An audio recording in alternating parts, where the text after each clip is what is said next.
ರಾಜ್ಯಕ್ಕೆ ಮಾಡಬೇಕು. ನಲಿಕಲಿ ಅನ್ನುವಂಥದ್ದು ಒಂದು ಬಿಲ್ ಒಂದು ಎರಡು ದಯವಿಟ್ಟು ಸರ್ ದಯವಿಟ್ಟು ಒಂದು ದಯವಿಟ್ಟು ಒಂದು ಅವಕಾಶ.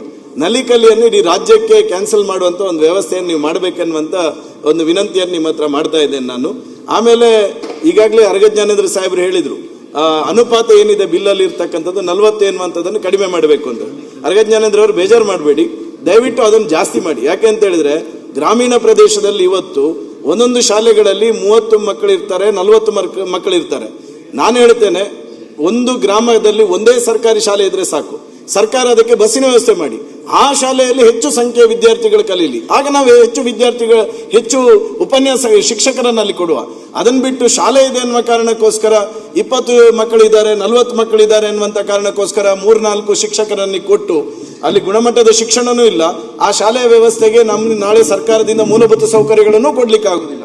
ಆ ಕಾರಣಕ್ಕೋಸ್ಕರ ದಯವಿಟ್ಟು ನಾನು ಸರ್ಕಾರದ ಹತ್ರ ಆಗ್ರಹ ಮಾಡ್ತೇನೆ, ದಯವಿಟ್ಟು ಒಂದು ಪಂಚಾಯತ್ ಅಲ್ಲಿ 2 ಶಾಲೆಗಳನ್ನು ಅಭಿವೃದ್ಧಿಪಡಿಸಿ ಬಾಕಿ ಶಾಲೆಗಳ ವಿದ್ಯಾರ್ಥಿಗಳನ್ನು ಬಸ್ ಮೂಲಕನ ಅಥವಾ ಯಾವುದಾದ್ರೂ ವಾಹನ ಸೌಲಭ್ಯ ಕೊಟ್ಟು ಆ ಶಾಲೆಗೆ ಬರುವ ರೀತಿಯಲ್ಲಿ ಮಾಡಿದ್ರೆ ಪ್ರಾಯಶಃ ಸರ್ಕಾರಿ ಶಾಲೆಗಳು ಮುಂದಿನ ದಿನಗಳಲ್ಲಿ ಉಳಿತದೆ, ಇಲ್ಲದಿರು ಉಳಿಯುವುದಿಲ್ಲ ಎನ್ನುವಂಥದ್ದು ನಾನು ಈ ಸಂದರ್ಭ ಹೇಳ್ತೇನೆ. ಸಭಾಧ್ಯಕ್ಷೆ, ಆ ಶಿಕ್ಷಕರ ನೇಮಕಾತಿಗೆ ಸಂಬಂಧಪಟ್ಟಂಗೆ 15,000 ಶಿಕ್ಷಕರ ನೇಮಕಾತಿ ಮಾಡ್ಕೋತೀವಿ ಅಂತ ಹೇಳಿದ್ದಾರೆ.